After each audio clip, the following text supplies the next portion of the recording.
Alrighty, today guys, we get the opportunity to throw some upgrades on this wonderful Crosstrek. This is a 2.5, like a 2021 Crosstrek basically.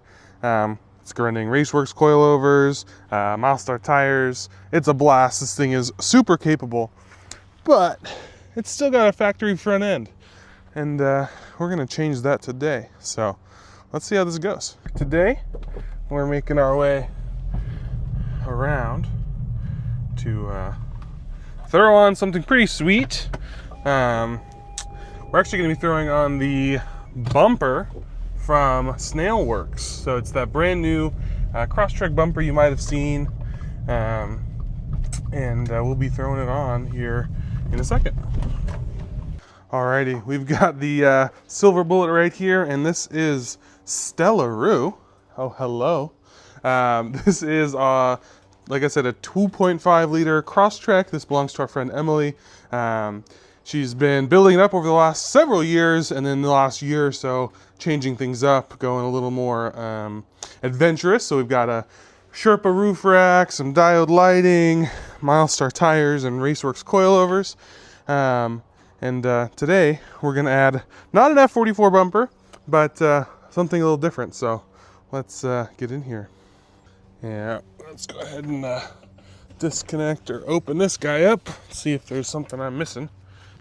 Well, really quick, we're going to talk about this rigged swing out. It's really nice quality. Everything feels really good, but they've got a lock down in here, a little pin that it's hard to see, but here, I unlocked it already, but this little pin that kind of latches it all together. And for me with my big hands, it was really hard to get to. So personally, not a fan, but that's okay. I've got that. So, which I think may or may not end up on this car at some point as well. Alrighty, let's pop her open. And this is what we're excited about. So this is, let's peep in there, something pretty cool. Alrighty, well, we've got it partially removed from the trunk of Stella, but in here we've got the Snail Works hybrid bumper. It's super nicely constructed with some 2x4s and plywood. So we're gonna go ahead and get a screw gun out, tear that apart, and show you what came in the box. Alrighty. Let's see. Oh. Wrong bit. All right, we've got the appropriate bit. This is our T20 Torx bits, so go ahead and zap those out, and whoop. We'll get the rest off and go from there. All right, you got the handful of screws out, and now we can remove the rest of it. All righty, let's get this guy off of here. Nice nifty piece of plywood. Oh, that's pretty nice looking. We'll see how she goes together, what kind of instructions we might have. And here's everything we got. We've got our two side wings, our centerpiece. This is the main structure with the hoop. This is what's going to bolt onto the chassis of the vehicle in place of the crash bar. And then these wings will go on either side to complete the bumper. So pretty cool design. It's modular. You know, if you damage one side or damage the middle, you can just buy a singular replacement rather than needing to replace the whole bumper, which has its benefits for sure. So we're pretty excited to try it out, or rather I'm excited to install it, and then let Subaru test it out for us. But this should be a lot of fun. So we'll get in there, and hopefully there's some instructions. If not, we'll be giving somebody a call probably, or winging it, because that's what we do best. So let's see. Alrighty, so there aren't any instructions in the box, but thankfully I've installed a couple of bumpers before, so it shouldn't be the end of the world. The only difference being this is a piece together bumper, not one full piece. So actually it should make it a little easier in terms of putting that up and doing bit at a time. So I'm gonna go ahead and take apart the license plate, get the fog lights out, and kind of do some of the preemptive stuff. And then I'm gonna start cutting away a little piece at a time, kind of using an angle grinder. You'll hopefully see a little bit of that. And that way I can kind of put this piece in and then eventually work on figuring out my lines for that. So I'll take it one step at a time, always leaving way more than I think I need to, and then cutting back as I get there. I'm sure in the future there'll be a little bit better instructions, but you know, this is one of the first bumpers these guys have made that is production. So there's, you know, still learning a little bit, but it's a pretty awesome product from what I can tell. So I'm excited and I think it'll be worth it. So gonna go ahead and start tearing this apart, and hopefully I can find a way for you to watch what I'm doing. I guess I need a Phillips screwdriver, which thankfully I've got one of those, or at least an impact that'll do that for me. But we'll go ahead and take this off because I'm sure we don't want to just cut that in half. These custom license plates are not something you want to get rid of. But anyways, got that off. And then I'll start by kind of getting underneath and disconnecting all the plastic that's left over, because pretty much all the plastic, like anything that's up under here, is going to get cut away. So we might as well remove it now and make it easier on ourselves. So if I'm not mistaken, I get up in here, disconnect the plug. Alrighty, so I've disconnected the fog light on this side. I've taken out the harness that comes with it from Dynamics and I've put that to the side and kind of just tucked everything away so nothing's in the way as I cut it apart. Get a flathead screwdriver and take apart the rest of that undercarriage, the plastic bits. Hopefully I look cool doing that, but I'm sure I look like a step at a time. Here's that harness I took apart, so it's easy enough to just throw back in later. We'll kind of set that off to the side in a safe place. It's definitely less of a how-to and more of a I'm just showing you what I'm doing, so fight me, but hopefully at the end you appreciate it. I'm just gonna cut it with a box knife, trusty rusty Milwaukee, and then I can always trim it up nice afterwards, but at least the annoying bit will be out of the way. So we've cut out, this is that underbelly sheet that kind of keeps stuff from getting in your engine bay too much, but we don't need that anymore because that is just part of what takes away from your clearance. So we'll get the other side out and the fog light disconnected, and I think I'm just going to start cutting away at the parts that are unnecessary, and then once that's off, it'll be a little easier to take care of what's important. One thing that she's going to have to reconsider with this vehicle, Emily will anyways, is this front skid plate. She's got the Primitive Racing, which is a great skid plate for stock bumpers. It protects a lot. You're really not gonna be upset with it, but it does end up sticking way out when you have a cut bumper. So this is a problem on like my Crosstrek for people who've done that and they had the Primitive skid plate. I believe this one was designed with the Assifer skid plate in mind, or this bumper was designed with the Assifer skid plate in mind. I would assume there's others that will work and be nice too. ADF is probably on the list there, but I'm going to probably recommend she get the Assifer just so it's the full package. But she can wait for that a little bit longer. Just look a little weird once we see the finished product, but till then it'll work. Well, there we go. We got the other side off, and all of the undercarriage is disconnected. Fog lights are disconnected. We got more of the wiring here, which we'll save for later. So now I'm going to go ahead and fully remove the fog lights so we're not too worried about them, and then probably start marking out with some blue tape where I think I should be cutting. I'm going to reference some images and go off of that. Well, that was pretty simple. There was just a single 10 mil bolt and one clip holding it in.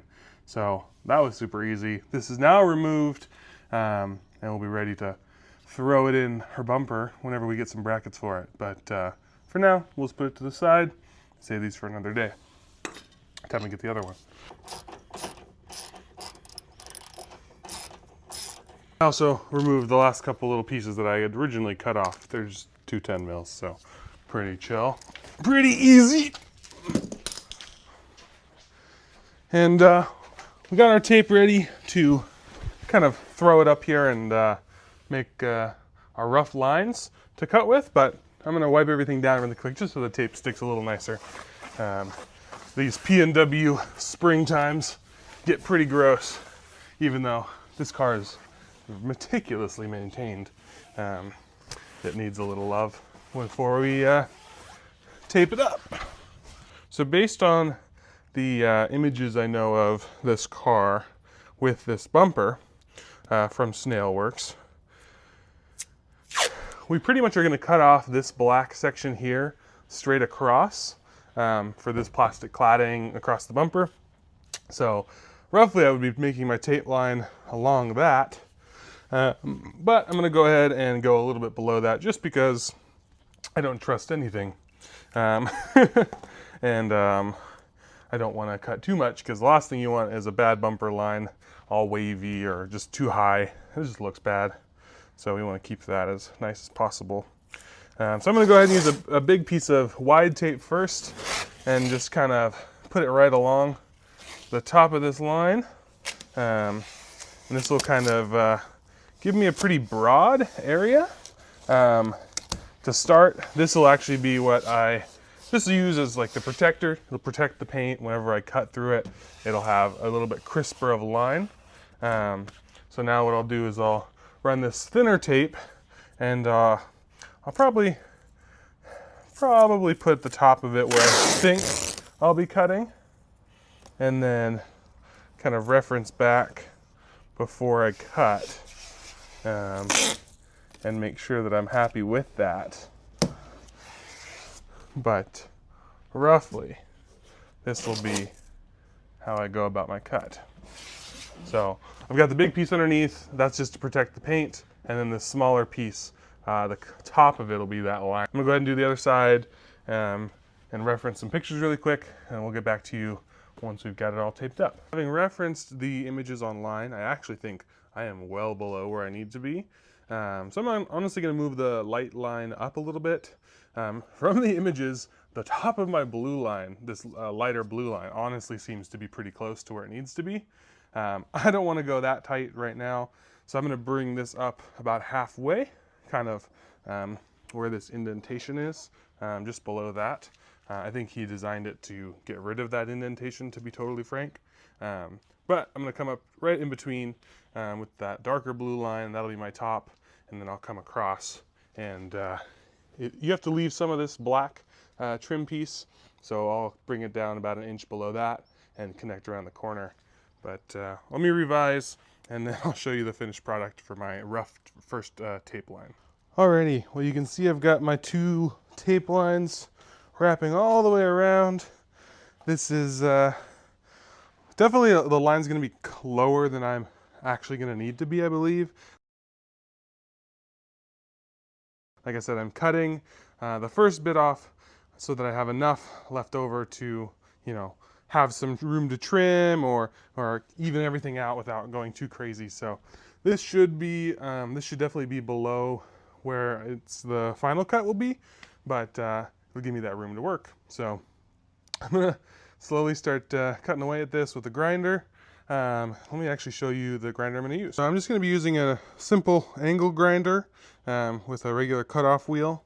And I'm gonna go around and make that cut as flat as I can, following the lines, and then we'll go from there and do the next steps, which will be removing the original factory crash bar that's underneath and a couple of other things, and then we'll have a much better idea of how this will all go on, and then I can trim things as needed. So we'll get to that. Hopefully you guys can watch what I'm doing. Eye protection. Very important. Helps me look cool.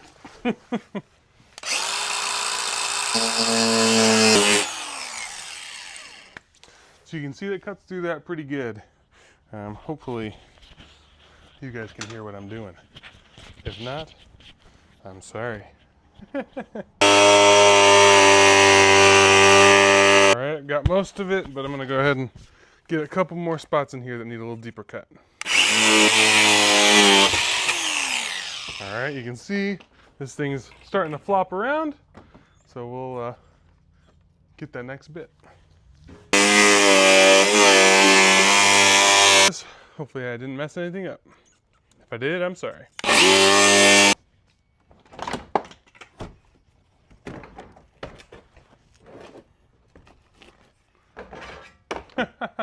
And this thing's just resting in there. It's not even held on by anything, so that's useless.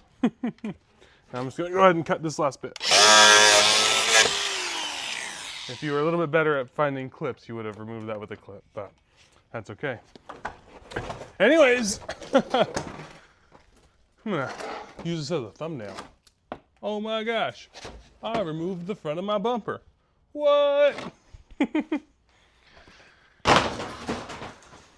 But yeah, long story short, there it is. You can see we've definitely exposed a few things, you know. This right here, if you can see, that's your air intake resonator. We'll end up removing that. It's super easy. You've got some plastic bits and doodads, which we may or may not trim up a little bit. This is mostly here to support the factory bumper. So that we should be able to trim up. These pieces of foam can probably be removed. More of this will potentially go away as well. We'll see how that goes. And then you can see here, a lot more of this skid plate is kind of exposed. And that's what I was talking about, where she might want to try a different skid plate, but we'll see how it looks once we get the next steps going. But we'll also remove this foam and crash bar next, so let's get to it. Well, of course, it appears I wasn't recording the last bit, so you get to avoid seeing me struggle taking this crash bar off. But we got it off. There's 4 bolts on either side. Thankfully, there's 2 hooks that also hold it on, so it's not totally gonna fall out on you when you take the bolts out. It's about 20 to 30 pounds, maybe a little bit more, I don't quite know, but keep that in mind. You're not fully just adding a bunch of weight with the new bumper. You are replacing a pretty hefty chunk of steel, so that should make it not so big an impact on your vehicle's overall weight, so I'm a fan. With Mountain Subi, the 2014 Outback that we have, it belongs to Carrie. She has a tube off-road bumper on it. It's great, super strong. But it was welded to her factory crash bar. So you have all that tube and the factory crash bar still there. So you've got just a ton of added weight there versus like this type of bumper. So something to definitely keep in mind. The next step will be remove the skid plate and then test fit the center piece. So, alrighty, and here we go. We've got our center piece. It's pretty hefty. I'd say it weighs just a little bit more than that whole crash bar we just removed. So you're definitely adding a bit more just in this piece. And then you have, of course, the weight of the wings, but it's really not quite too terrible. So.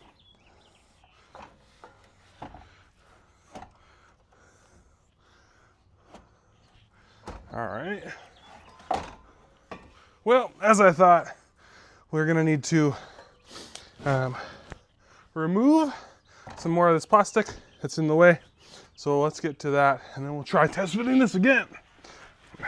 Alrighty, so we got to remove all this plastic that's kind of in the way. There's just a couple of 10 millimeters down here, so we'll zap those off.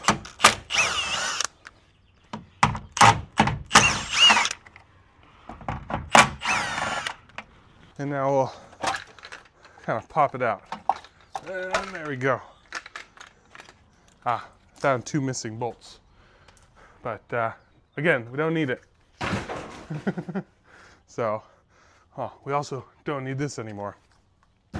We do have this heat temperature sensor, and I have no idea where to put it specifically, or at least as of right now, because he didn't give me any instructions. So we'll figure that out here in a minute. Also, I hope you love my hair. It is too hot to wear a hat, and I need to get a haircut. So this is the me you get today. Alrighty, we've also got, these are 2 of those primitive bolts that you use to keep it all installed for the skid plate. Have to remove those as well. They actually stick down, and you put the skid plate over them. Great for aligning it, not so great for this product. So we'll have to take it out for now, but that is okay. All right, so we're gonna go ahead and test fit this. How are you there? Off by about maybe an eighth to a quarter. Okay, give me 1 second. Let me throw one bolt in here and then I can kind of get a better idea. Come to my way a little. No. Alrighty, well we've got it test fitted on. I definitely need to trim off a little bit more of this plastic up here at the very top. So I'll go ahead and do that. It does kind of seem like these plates might be slightly tilted in, which may or may not become a problem. But hopefully it's not. So we'll see how that goes here in a little bit. Put it right here. Alrighty, I'm gonna go ahead and grind this down just a little bit and then we'll try again.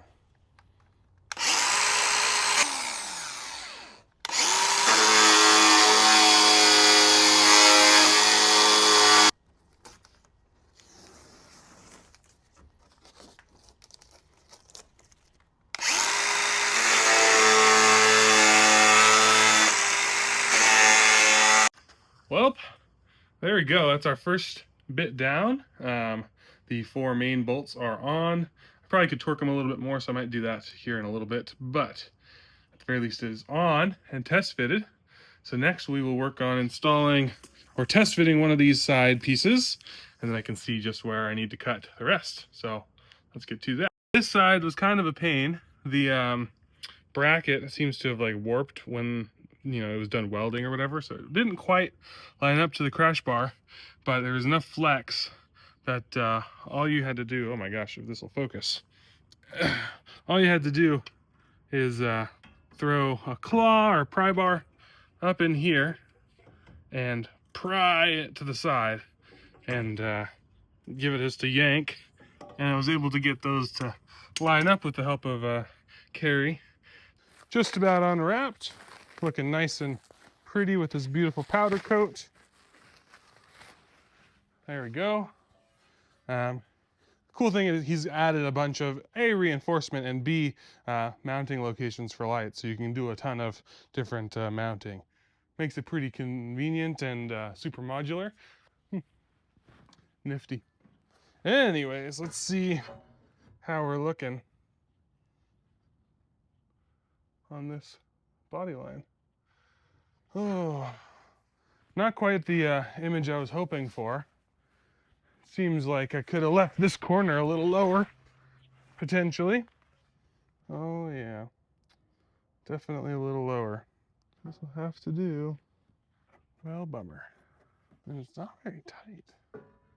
Well, we've got an idea of what we got to cut, so we're gonna try our best and trim this up, and then we can go from there.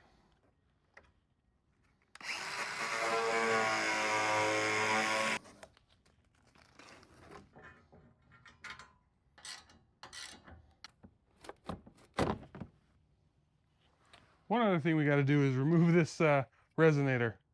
It's got a couple leaves in it, but just twist and pull and it'll eventually come out. Not too hard.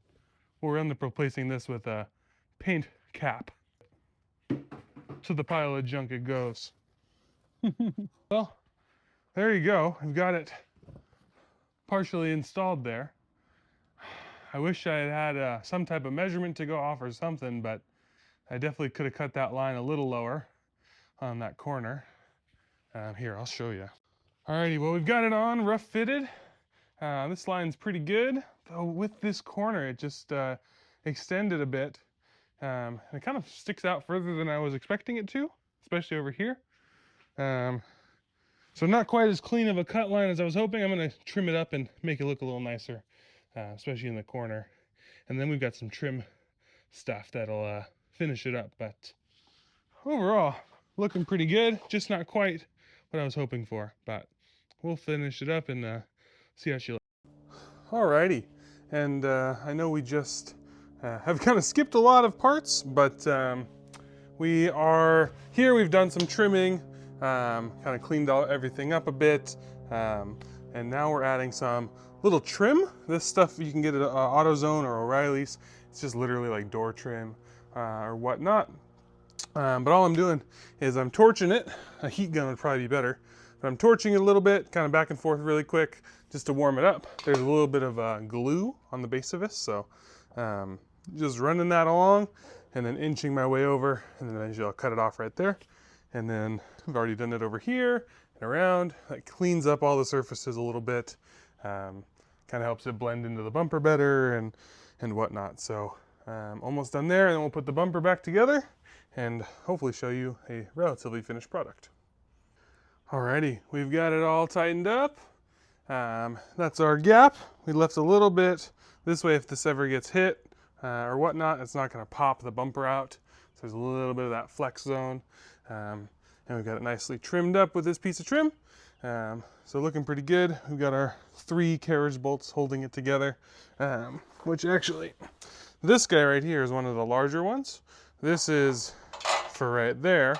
That's to hold your toe points in, which we'll go ahead and throw those in here real quick. But you can see this is a carriage bolt, so it means it has that little square head to it.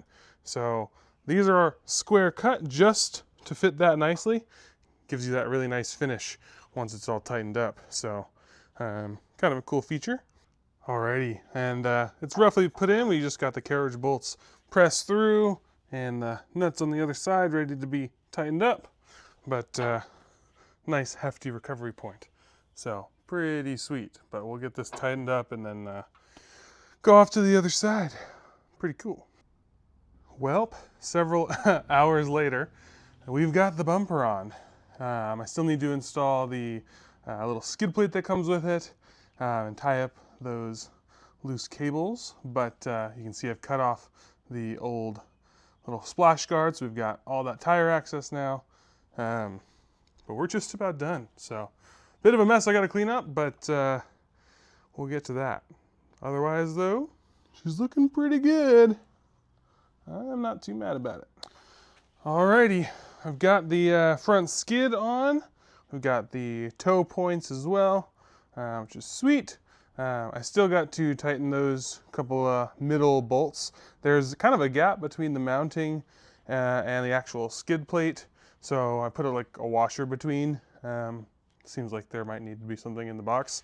There are these. There's 4 of these guys. They're rather thick, and I don't know anywhere that they would fit. Like I couldn't find anywhere to put them, so maybe there's something I'm just not seeing, but I'm sure if I find out I'll let you know, or you know, whatever. But otherwise, tighten those 2 up, clean everything up. Definitely don't have a skid plate at the moment, so that'll be coming soon for Emily, I'm sure. But not too bad. I will say 100%, first impressions, the F44 is a more solid bumper. So if you need like the utmost durability, it's gonna do better from what I can feel just playing with this. Though for 99% of people who want an off-road bumper, this is still super durable, has a really good approach angle, has all the features and adjustability, and it looks really nice. So I think for most people this will do just fine, but definitely interesting. I'm liking it though, that's for sure.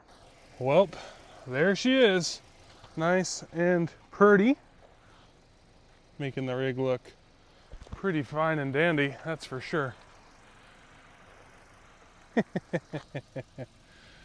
But yeah, until next time, have a good time. Bye-bye. Bye.